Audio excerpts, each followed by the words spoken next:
We go. Yeah. 5, How do I 4, look? 3, 2, 1. Okay, and we're back. So this time I'm not with Ben. So I'm with another one of my brothers who is actually my photographer / videographer. But before we get started, it is absolutely pouring outside, so I apologize if you hear rain. And this podcast is going to be a little bit different. It's still going to be a lot about striped bass fishing, but it's actually going to go more into how do you take, good quality photos, and then also photos / videography for fishing, and then we'll go into some really awesome stuff that's going on behind the scenes. So the cool thing is, me and Gus pretty much run I don't really like to call it the company, but I don't know what else you'd call it. Yeah. So we pretty much run everything behind the scenes, as far as I run the Instagram, but as far as the photos and videos and YouTube channel, he does a lot of work for me on that stuff. And he's helped so much with the podcast, and this podcast is going to be a lot higher quality than other podcasts because he's here. So it's just this is stuff that's going to change probably closer to the spring when he's out of school. But once it's comes springtime, our quality and pictures and video and whatnot is going to go up. So I guess we should get right into it. One big question that I get a lot of the time, especially for you, or I guess in general, is what camera do you use for the pictures and video? I get that question a lot. So the camera I use is the Panasonic Lumix GH5, and this camera I normally use it with a 12 to 35 millimeter lens, which it gives me a good range. It might seem like a very wide lens, especially if you're used to full frame cameras, but because it has a cropped sensor, the lens functions more like about double what the focal length would be on a full frame camera. Yeah. So for me and for what we do is I take a lot of pictures at night, and that's a big question that I get is how do you take good photos at night, because so many people struggle at taking good photos at night. So I wanted you to talk about a little bit what settings do you put your camera at, and what makes a good photo at night. So a lot of what we've run into over the years, I've been out there filming you and taking pictures a lot over the past 3 years, and the problem that we run into is the fact that the best times for fishing are the worst times for filming and taking pictures. So you'll be out there in a storm at night, and that's obviously the worst time because you have the least light and the worst conditions to have an expensive camera out there in the waves and the rain and everything. But it's something that you sort of have to deal with if you're going to be out there taking pictures. And I think we've sort of figured out how to deal with it for the most part. And in that we use we use an on-camera flash that will slide into the hot shoe. And it gives us it gives us better lighting, especially for those photos that are of you out there. And in terms of video, we have a big sort of light panel. I need to get one of that has higher power. But the flash we use, I initially got it when I had a Nikon camera that I was using for most of my photography stuff, and it communicated really well with that camera. It would change the settings based on how far you would zoom the lens in, and it would just it worked really well with adjusting with the camera settings. But on the GH5, that flash has trouble, so I need to get a new one. But when we're out there, I'll normally set the flash to basically as bright as it'll go. And my camera settings, I set it basically how I would set it during the day. So I have an 80th of a second shutter speed, and I have the aperture wide open. And then in terms of ISO, I try to keep that as limited as I can while still taking Yeah. a good picture. So for those of you, or for me as well, so what is like aperture and what is like ISO? So I don't know. I'll give you sort of the summarized version. And this is something that if you get into photography, you'll learn very quickly. Is that so when you're taking a picture, there are 3 settings that sort of interact with each other. You have ISO, shutter speed, and aperture. So let's start with ISO. That's basically how sensitive the camera sensor is. So back when people used like film cameras, the majority of the time, ISO was sort of built into the film that they were taking the picture on, so it was how sensitive the actual film was.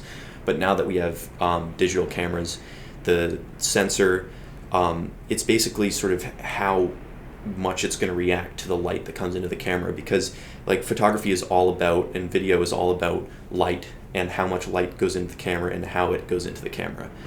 So when you crank up your ISO, you're basically telling it, if you get just a little bit of light, then like brighten up that pixel even more. And so like a lot of times if you crank the ISO up, then you'll get a lot of noise because it'll look at something that would be black and then try to interpret some kind of color out of that. And that's where you get the noise in areas that you want to just be like clean. So then moving on to aperture. Aperture is physically in the lens. It's almost like your pupil in your eye. Like you can think of a camera like the human eye, where you have the lens and then you have the pupil, which is the aperture, and then you have the back of your eye where it's actually sensing the light information coming into the camera. So the aperture is a physical hole, and when you open up the aperture, which is the lower numbers, it's kind of counterintuitive. So if an aperture is a lower number, then the pupil is open even wider, and when it's a higher number, then it's closed down. So when it's dark out, you want it to be as far open as possible. And then if it's super bright out, it's much smaller. Right. And the way that works is, so it's letting in more light, but when it lets in more light, it also is a shallower depth of field, so you get more blur in the background. So definitely at night, you're trying to take in as much information as possible.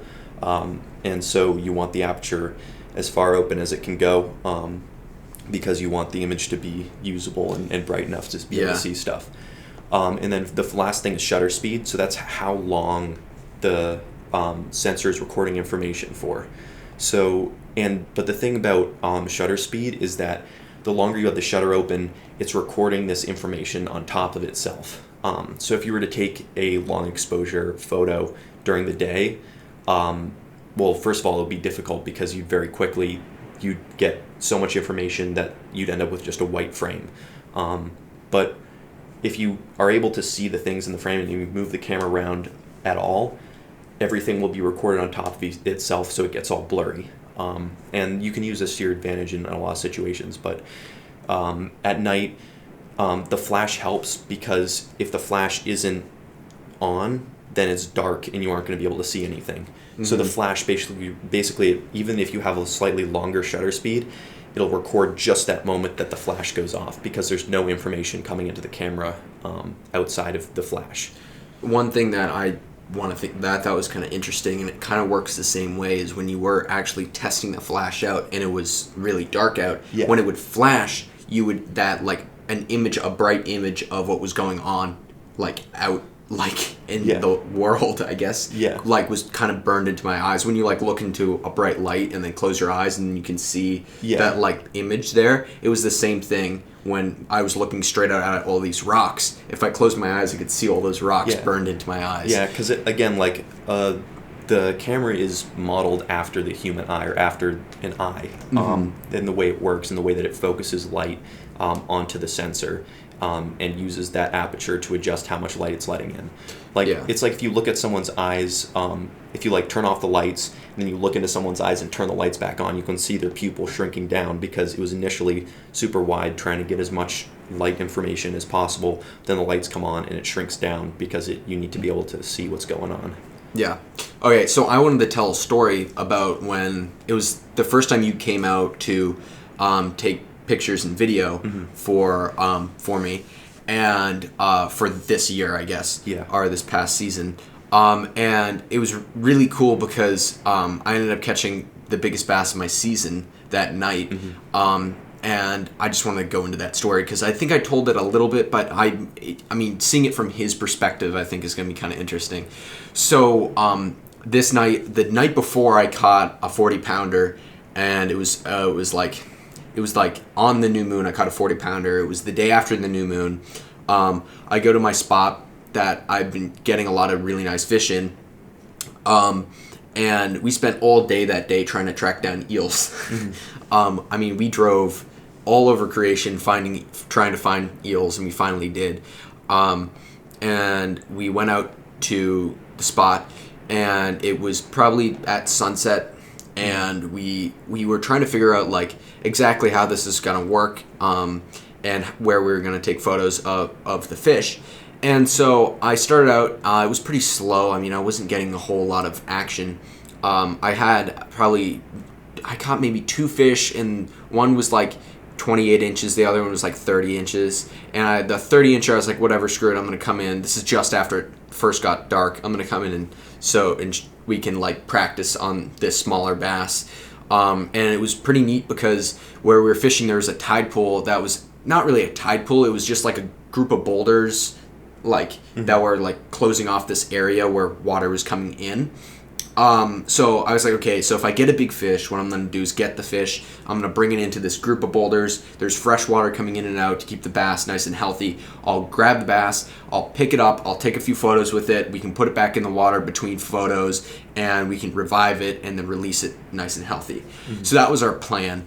And it was hilarious because maybe 15 casts after I hooked into that 30-incher, I hooked into this amazingly large bass. And it was funny because I hooked this fish and it rises up to the surface, and I was like, and started thrashing around. I was like, okay, this is going to be a good bass. Because generally when you hook a big bass, and I've talked about this in other podcasts, what happens is the bass will rise up to the surface of the water and it will thrash around, and then it will take off on this run, which you can kind of tell how big the fish is when it goes off to that run. Generally what will happen is a really big bass will do one, like a 15 or like I'd say 25-pound bass will take one really good run and then maybe another short run.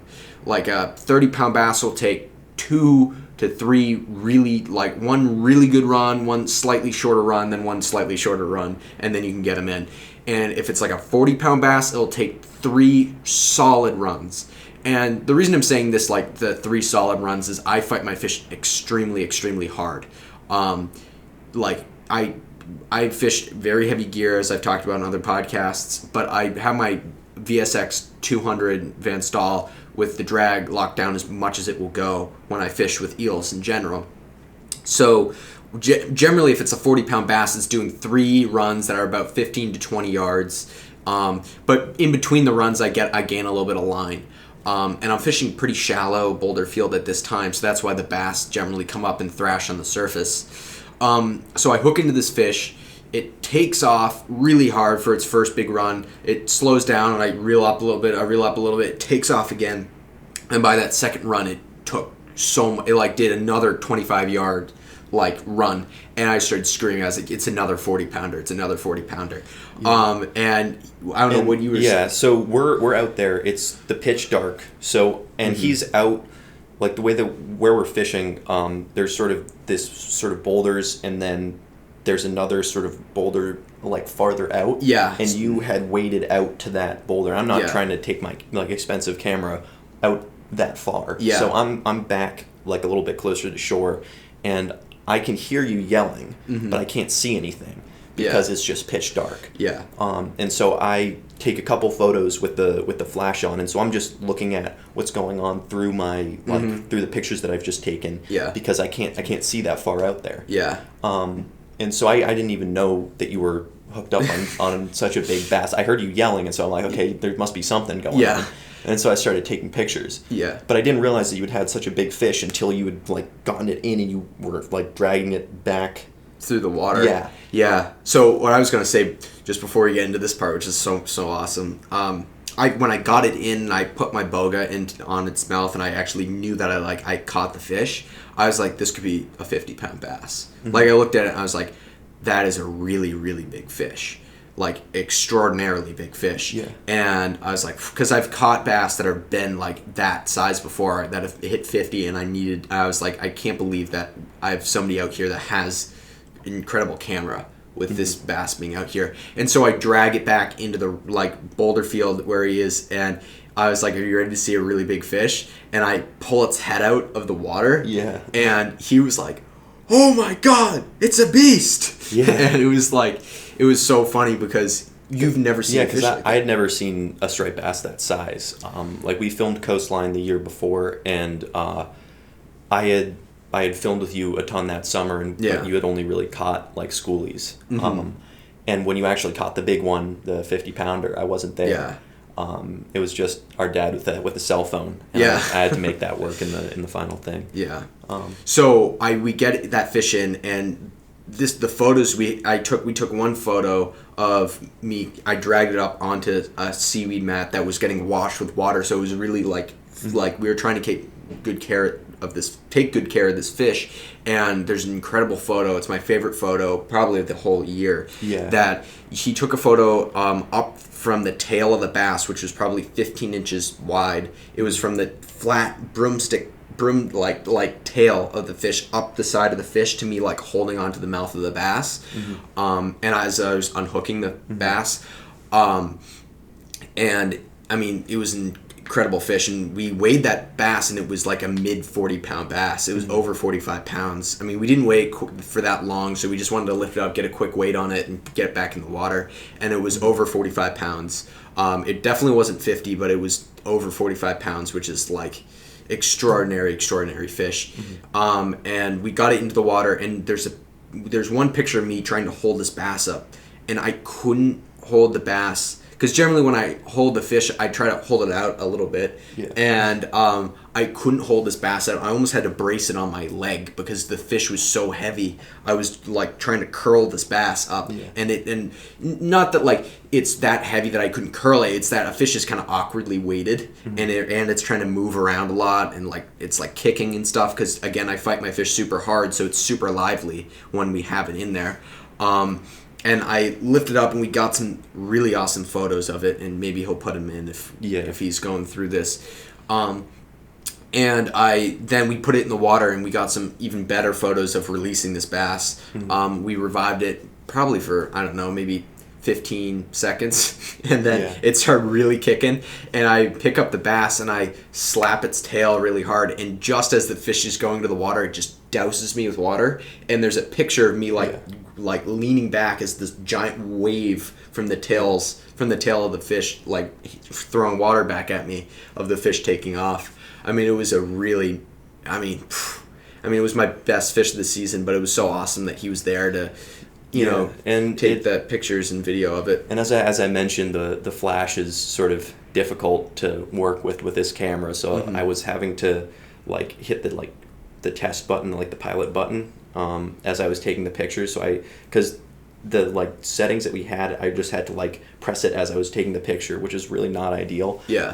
But it meant that when you were trying to hold the bass up, I was like trying to get the camera settings and trying to take the picture. That's why it's difficult, because we're trying to move quickly, and like it's, for me especially, I don't spend a lot of time taking pictures like this, and hopefully I will more next season. I end up just it's difficult with how quickly we're working for me to take a bunch of pictures. Because we, like, when we're taking these photos, we probably have the bass out of the water for maybe, like, 15 seconds. Yeah. In like, total. Like, I unhook the fish, I lift it up, and we're taking, like, 5 seconds of photos, and the fish is going back into the water. Mm-hmm. And then maybe we'll revive it a little bit, and I'll hold it up just a little bit out of the water, and we'll take some more photos. Yeah. But, in my priority is to try to keep the bass alive. Mm-hmm. And the photos are a bonus. Mm-hmm.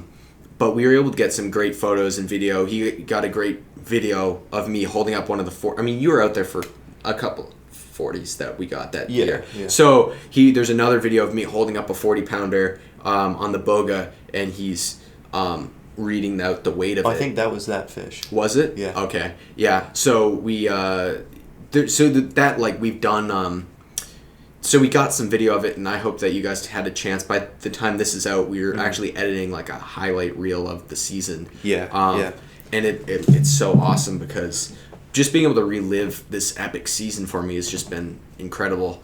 And I've been so like I've been so fortunate to catch a bunch of really big fish when a lot of people have been struggling, and it's been a very fun season, especially with getting a little bit of photos that were really, really nice. I mean, it's one thing to catch a big fish, but it's another thing to catch a big fish and get a really nice photo of it. Yeah. So I wanted to I have other stuff written down for what I had questions and stuff for you. I mean, I can talk a little bit more about like why I use the camera I use. Yeah. So why do you use the Lumix GH5? So if you're in the filmmaking world at all, or it's not necessarily a camera that people were super excited about in terms of photography. Like it takes like high quality pictures. But the main thing that people have been excited about this camera for is the video capability. Its predecessor was the GH4, which was very popular among people who do a lot of video work. And the good thing about the GH5 is I can take like 4K footage at 60 frames per second, and I can like take like 1080p footage at like 180 frames per second, so I can get some nice slow-mo. Yeah. The sensor isn't particularly big, like since it's a crop sensor, and that also means that you sacrifice the low light capability of the camera, which is kind of difficult for our specific needs. But for the most part, and especially also in terms of like color science and just overall like consistency, it's a great like tool for filmmaking. It also has a great image stabilization, which means that I don't have to use like a camera stabilizer most of the time, and like handheld shots are nice and steady, which is a big thing because it's less gear for me to carry. Yeah. And it's also weather sealed, which helps like immensely with what we're doing. Yeah, because I mean that night that we were out there, it was a new moon and it was foggy, so it couldn't have been darker at that time. And so it being foggy out is not good for a lot of cameras, but that camera's fine when it's super foggy out. It was like almost misting rain. It was that foggy, which was really cool in that photo of me like trying to unhook that fish because you could see the water droplets in the air shimmering around the bass. Again, just and an that's incredible photo. just also at night in general, like with that kind of a flash, like you see a lot of the water in the air, even if it's not that foggy, which makes it difficult to see things that are farther away. But I think we got some cool shots, and that's one of my favorites. Is the one of you standing on the rock. I think you just posted that recently. Oh yeah. So when this has been recorded, I posted it the day before because we were talking about this photo. And I wanted you to talk about when you didn't know I hooked in what I hooked, right? Yeah, until you looked through the like, and I don't think I was even looking through that one specifically, but that picture of you holding the fish up, I that was like the first time that I sort of saw it from a distance was that picture. Yeah. And it's also the other thing that's difficult about doing this stuff at night is that the autofocus on the camera doesn't really do anything because it's so dark. So you have to sort of manually focus and kind of guess how far away he is in order to get the focus to look good, especially with because that's what I was talking about with the wide open aperture. The depth of field means that there's a sort of small like window that's in focus. So you can actually probably see this even right now if you're watching the video podcast, that this microphone is probably out of focus. And that's because the focus point is set right on Finn, so that he'll be in focus and I'll be in focus. But because the window is so narrow that's in focus, the microphone will be out of focus even though it's just a couple feet in front of us. Yeah. And so we have so much going on in the world of filming for next season. I just want to make sure this is going in our timeline right now of what we're doing.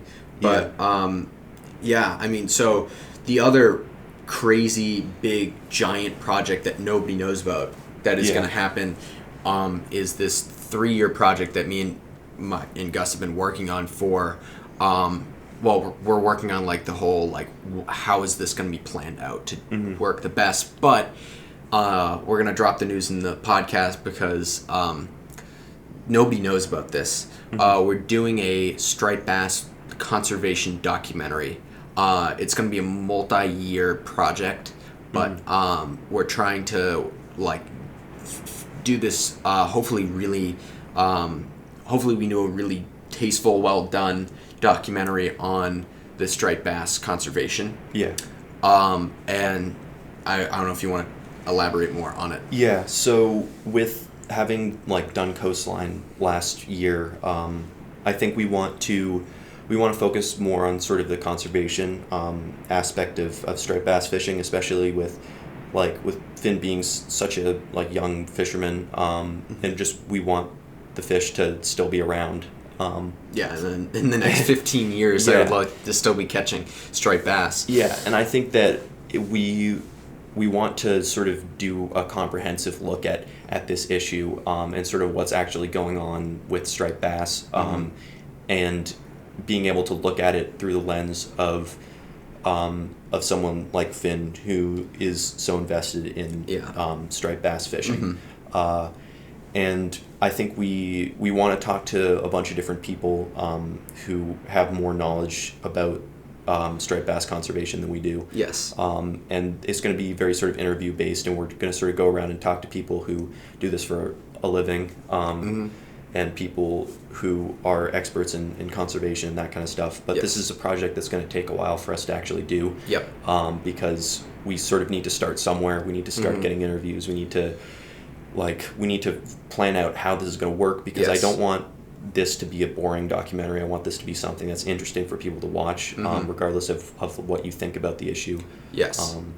And then the other thing I wanted to just add is, if you number one are want to help us with this documentary, there's a few things that we really would love for everybody out there to help us with, and one of them is finding music for the documentary and stuff like that is very difficult for us. So if you know anything about music and stuff like that, and want to help us with that, we would much appreciate it. And also, if you are big in striped bass conservation, please DM me and I at least spark a conversation about it, and maybe you'll be interviewed for the documentary.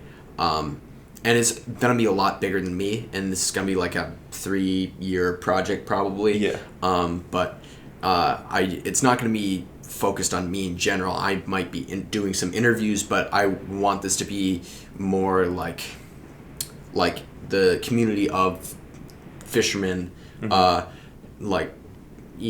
this video, or this documentary, because I think that the best way that I know how to contribute to the striped bass conservation is through social media, and one way that we are pretty good at is the whole filming.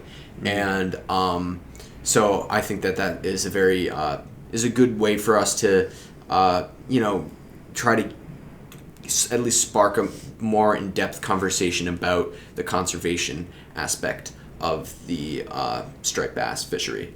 Yeah.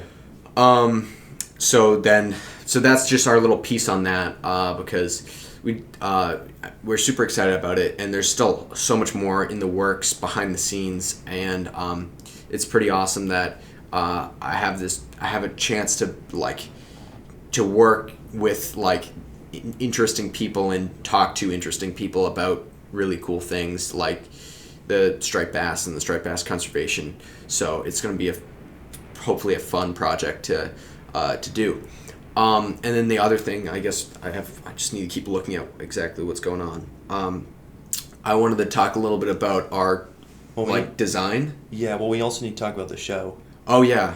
So this next season, we're also going to be sort of trying to do a TV show style thing project, and it's going to be sort of on a 2-week cycle, where I'm going to be filming him just pretty much constantly, filming and taking pictures and stuff, and we're going to sort of try to do almost like a TV show, as I said, that would release once a week.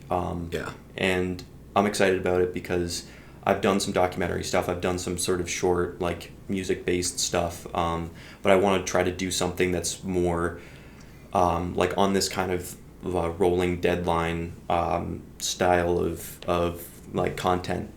Yeah. And I think that it's going to be a lot of work, definitely, and a lot of sort of planning and organizing. But I think it'll be really cool if we can pull this off. I think it'll be really cool for people to be able to watch, because obviously we sort of have the like quality of filmmaking, and I'm not a fisherman myself, so it gives me the opportunity to really just focus on filming him the whole time. Yeah. And that's what comes first instead of like my own fishing. Yeah, so that's a really cool part, because a lot of the people that do this whole fishing and like photography stuff are also fishermen. He's not a fisherman, so what it does is it makes it so it takes like he's not fishing while I'm on a good bite, and doesn't really care about getting on that good bite because he doesn't fish. So it's really, so we're more focused on, he'll be more focused on the filming aspect of it than like wanting to be catching fish. Which helps a lot during the whole filming process, instead of him having to give up fishing. And this is also something that it's like, I don't want to do this like sort of what's been done before, as in like I don't want it to just be completely focused on the fishing above everything else. I want this to have entertainment value, as like each episode having like a story arc, and each episode sort of having like a beginning, middle, and end, and like of something that is exciting to watch, even if you aren't necessarily that interested in fishing, but that also sort of provides the fishing content that people who are into fishing want to see. It's going to be interesting to try to like figure out that balance. But I think that it's something that, especially if we have a lot of chances to get it right, then we'll be able to do it. Yeah, and I'm super excited for this, because a big part of like the fishing, or how I started fishing, was watching videos online about how to like target striped bass. So now you'll be able to see, like literally see exactly how I target striped bass. And there's going to be other fish species that we go for, but it's going to be mostly striped bass like based fishing. It's going to be very interesting to see how it goes, and I hope it's going to be like, we're trying to make it as interesting and as fun for you guys to watch as possible. So it'll be an interesting view of like how I fish, and it's also going to be filmed in a third-person perspective, which is something I've been asked to do a lot of times about, like, oh, can we see you fishing in a third-person perspective? Or like, is it I guess it is, right? And so, because like that's something that I don't think is done really at all, especially for striped bass fishing. And so I'm excited to have you film in that aspect, that like way, and I'm also excited to hopefully catch some nice fish on film. Yeah, and it's something that's sort of challenging for me also, which is going to be fun, because again, fishing is the best when it's the worst conditions for me. So this is something that I'm going to need to figure out, and I'll be trying to sort of document that process of figuring out the best way to do it, and that'll be somewhere, I don't know, but basically like we're gonna need to figure out how I can get out there and actually get right into the action to film these things. And I don't want to just do it with a GoPro, because that's kind of a cop out. I feel like I want to maintain that quality of filmmaking while still being able to be right in the action. And like film all these catches. And that's gonna be something I'm gonna have to figure out with like lighting, and with like protecting the camera from water, and like being able to bring all my gear out there with me. And so we're gonna sort of figure that out, and hopefully we can get people who want to be involved in this and fish with other people and get a bunch of cool stuff that people want to watch. I'd love to do some like collaborating on stuff as well during this whole fishing process. So we'll see how that everything works out in this next season. I have a few things in the works, but it's going to be a very fun season, because the behind the scenes part of it is going to be really cool. And then the other thing is I'm going to start uploading videos to YouTube, just like how-to videos and like I would say vlog-esque stuff, for just because like I do a lot of interesting things in the off season, and I like organize my gear in specific ways that I think that not a lot of people do, and I think it's really cool stuff like that I feel like people will be interested in. So I'm gonna do a lot of videos about like organization and how to keep your stuff like, in good shape throughout the winter and be prepared for the next season. And that's the fun part about the fall, the like winter. I mean, it sucks that there's no striped bass fishing at this time, and I don't do any like fishing during the winter, just because I like catching bluegills in a pond, but like I don't go and like actively try to target like panfish, like when it's freezing cold out. So I just spend most of my time like organizing gear, sharpening hooks, tying flies. I mean, I do a lot of stuff, and that's something that I don't think I've posted at all about. Is I did less of it this season, but I have in the past fly fished a good amount for striped bass, especially when we filmed the season that we filmed Coastline. I was catching so many small fish that I was like, screw this, I'm going to go light tackle on like to catch these fish. So I literally, without any knowledge of fly fishing, just got a fly rod and started fishing. And like, yeah, I can cast a little bit, but like I know nothing about fly fishing. So that'll be a lot of fun to have people help me learn how to fly fish, because I really don't know how to fly fish that well. And so that will be in the show. You'll be able to see me do some fly fishing and try to target striped bass in a few pretty unique ways, and then you'll be able to see how I target really large fish and what I look for, and then hopefully that you can apply that to your location and how you catch your own fish. So we have like the documentary, which is kind of in the background for the next few years, and then we'll have the show, which if you want to like help contribute to the show, just DM me anything you want to either see or want to help me with, and we can talk about that, because what I like is interacting with the fishing community, and like, because that's what I think is awesome about the striped bass fishing community, is that there's some really awesome guys out there and people that really love the sport and want to better the sport, and I think that's super cool. So if anybody wants to do anything and help us in any way, just DM me on Instagram. So what else we have? So this is a big problem that we have for this. I wouldn't say a big problem, but something that we would really appreciate is we're starting to create a design and some like t-shirts and stuff. Just so in order to just like pay for the documentary and the show and stuff, because it's going to be a lot of time and energy, and I've spent all my money on film equipment, and he spent all his money on fishing gear. And so we're going to sort of set up a like limited edition like striped bass hunt shirt, and we'll just to like raise money for the show. So if you want a cool shirt, I'm going to do my best to design something that I would wear myself. I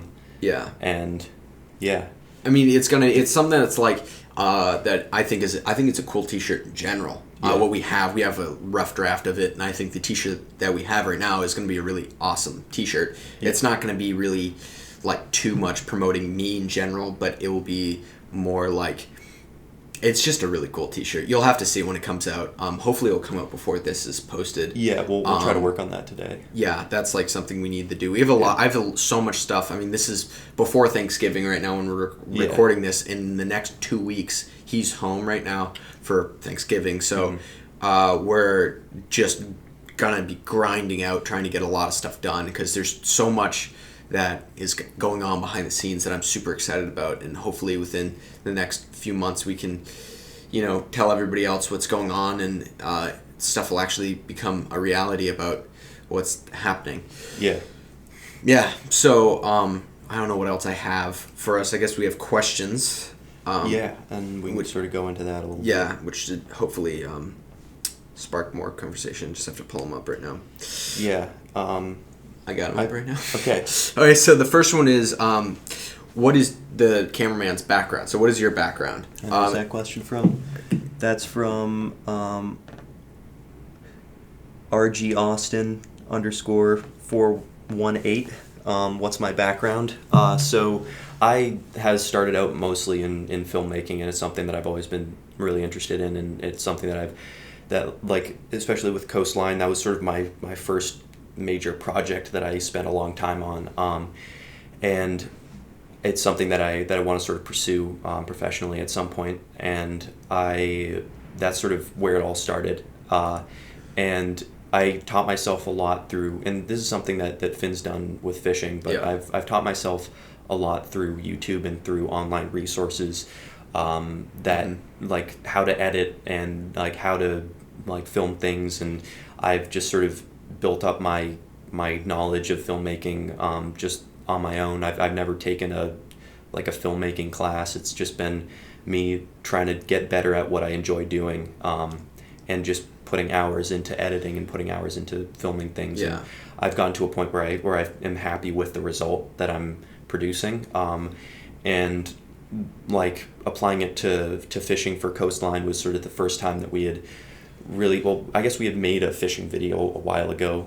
Yeah, it's nothing. when you were. But so the crazy thing is like all like it's for us the fishing is like something that we can focus on, because we used to do films for other things, like he would do a lot of music videos for people and stuff like that, but we never had like a thing that we could like pursue in film until I started getting really, really like good at fishing, and then we were able to start filming some fishing videos, and the problem that we've had is not being able to like get them out there onto the internet, even though they're stuff that we believe people would love to see, and it's done better now that I've been able to promote it a little bit more. But it's awesome because all of the like filming and editing is all way over my head. Like I can't edit with Adobe Premiere to save my life. I don't know half the things that he was talking about at the beginning of the podcast about the camera. But I mean, the way, like how good I am at fishing is he's equal, not better, at filmmaking in that regard. So like it's so awesome that we both have these two really cool passions, but and we're both pretty good at these cool passions, and we're able to put them together to make something that is truly awesome. Yeah. So that's really fun and cool for me to be able to, like, because I, like, on my own, I wouldn't have been able to do any filming because I don't know how to do that or take any good photos. And that's also tough to do on your own. And I don't know, just a disclaimer, the camera might die in a second, so I might have to grab another battery. But I'll keep an eye on that, and if it dies, then we'll just pause for a second. Okay, we're back. Yeah. Camera died as he said. Well, we can just cut it right after you said camera died. Yeah. Or it's gonna die. Okay. So it's the next question. So Bassman _ oh wait, no, never mind. Basserman _ asks, will he share the metadata on the image files? So he's probably trying to ask about being able to see where I fish, but so it's not going to happen because I don't have a GPS like module on my camera, so it doesn't like the metadata doesn't have GPS locations. I might be able to figure out a way to show, like, because I know the metadata also keeps track of like the focal length and the like camera settings that I was using, so that might be worth trying to figure out. But I also don't have like Photoshop or Lightroom or anything, so all of the like photo editing stuff that I do is just in like this free app called Snapseed, which just allows you to like edit the like contrast and exposure and the usual things like that, and it has like other effects on it that you can put on the photos.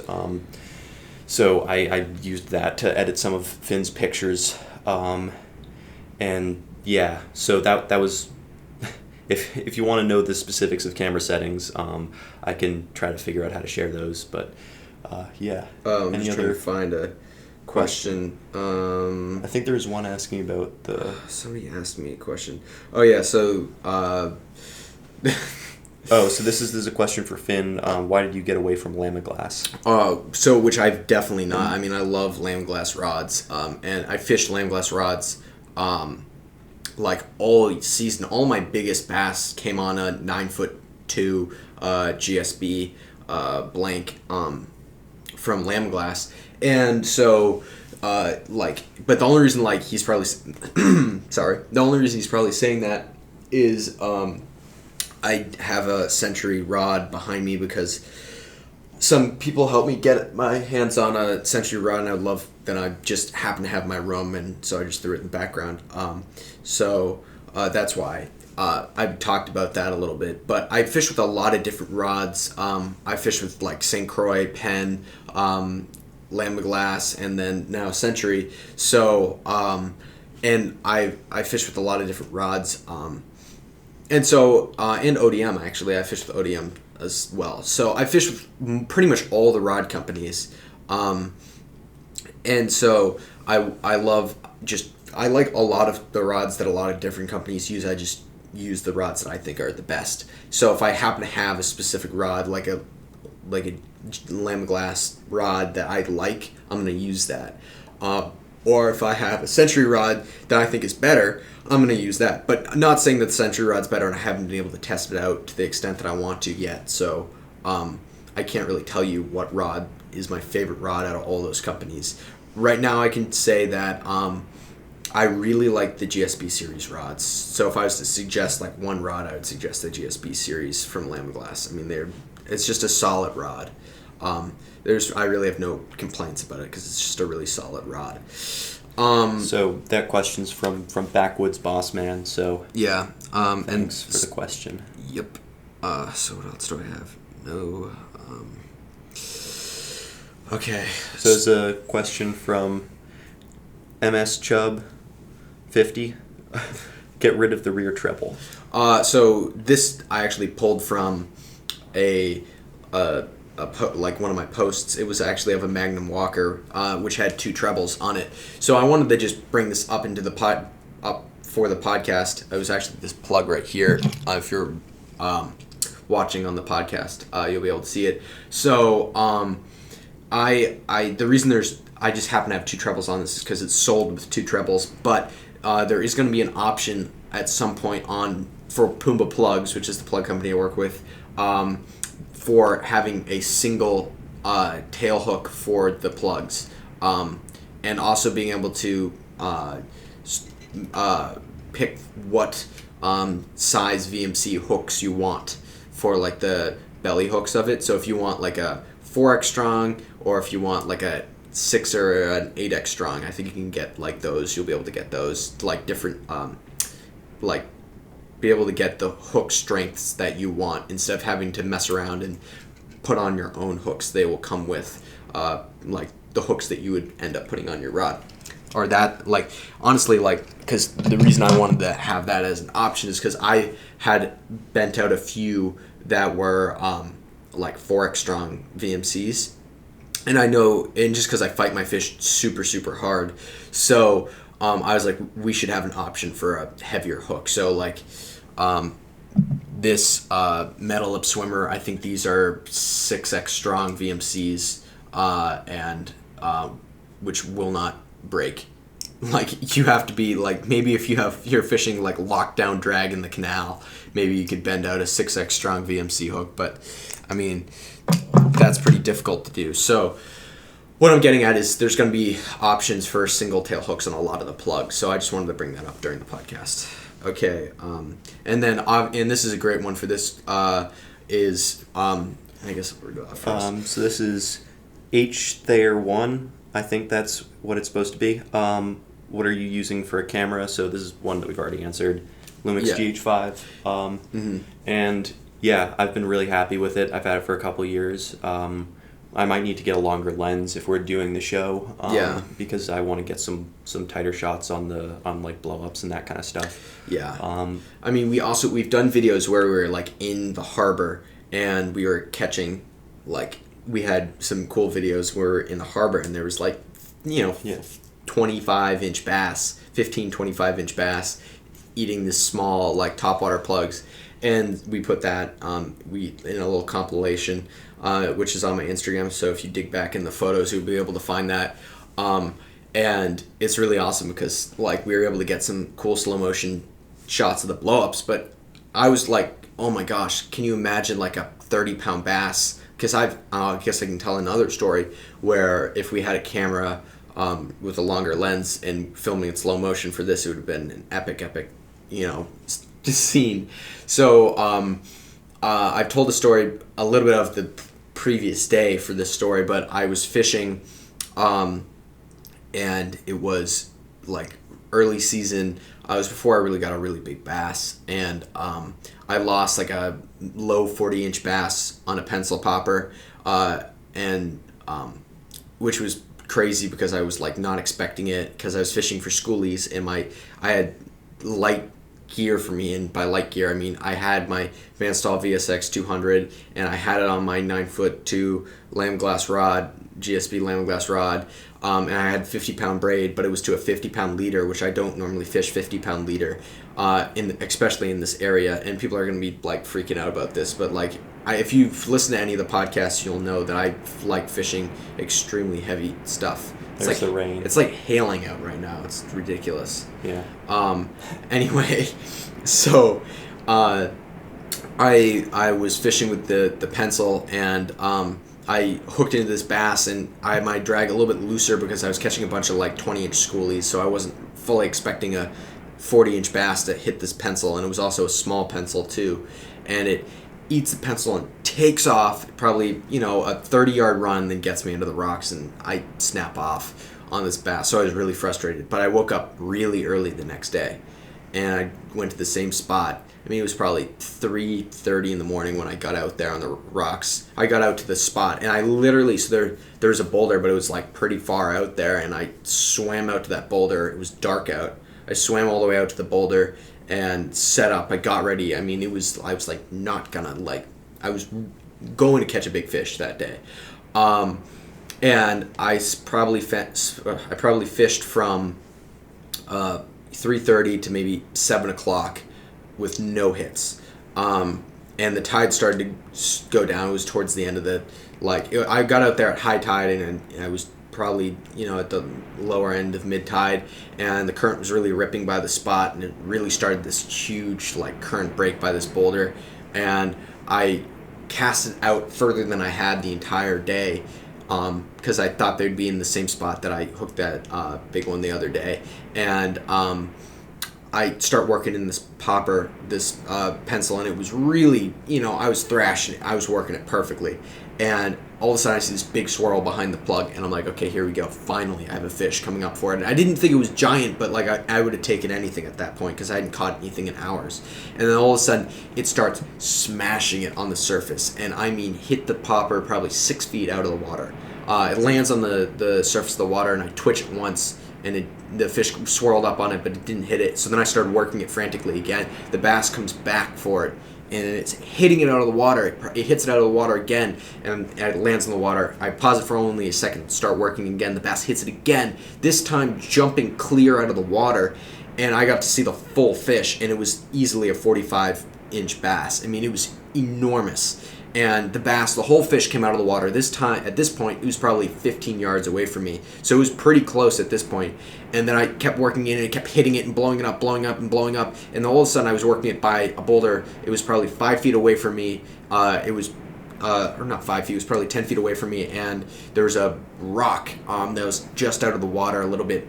The bass hits the plug up in the air, and it lands on the rock beside it. And I'm like yanking on it as it's stuck to the rock, trying to get it off. And I can't finally rip it off the seaweed, but there's a little seaweed on it. And I'm ripping it in, trying to give it some action with a little bit of seaweed on it. The bass is just swirling behind it, and then I reel it up to my feet, and I can't, no more room. And I didn't catch the bass. But in that story, I mean, it sucked that I didn't catch that fish, but if you can only imagine having a longer lens on that, being able to see a 45-inch bass sky out of the water for a plug is like, you don't see that every day. That would have been extraordinarily epic scene, especially in slow motion. I can't imagine that, like the videos that were taken in the harbor. So hopefully next season during the show, we'll have some interesting stuff like that go down. And I guess like shows you a little bit about how long that I fished without hits before I actually catch some fish. So it's not immediate every time. I mean, I'm fishing for hours upon hours before I get a single hit. And he's out there like every single day during the season. I don't think he takes a single day off. No, like I fish every single day. I mean, I literally fish every day until the bass are gone. From the time I caught my first fish. It was like May 3rd of this season was when I caught my first fish. I caught my last fish like November 1st. But I knew there's still bass around November, like after like at the first week in November. I knew there were still bass around in the back bays. I just didn't go grinding for schoolie bass in the back bays, which is like, I mean, it's like you can go do that, but I was like lacking motivation at that point to go really drive a long way to find these fish and walk hours to catch some schoolies. But that's the thing. It's like I've had questions about like when does my season start, when does my end, and I the last podcast we did was fall versus spring, so it gives you like how I attack both shoulder seasons, which are surprisingly like similar but a little bit different. So that's a really awesome podcast if you want to listen to that. I think we're kind of nearing the natural end of this podcast. Yeah, I think so. Yeah. So thank you guys so much for listening to this podcast. Again, if you have any questions for the podcast, DM me on Instagram or on YouTube, and I will feature them in the next podcast. So yeah, I'm around for the next week, and we're gonna try to get some stuff done. We're gonna do a weekly update after this. Yep. And yeah. I don't know how you sign off from these things. I just, we talked about this in the last podcast. We wanted to have some way of signing off, but we don't. But thank you guys for watching, and I hope you guys enjoyed, and we'll see you in the next podcast. And that's it. Yeah, that's it.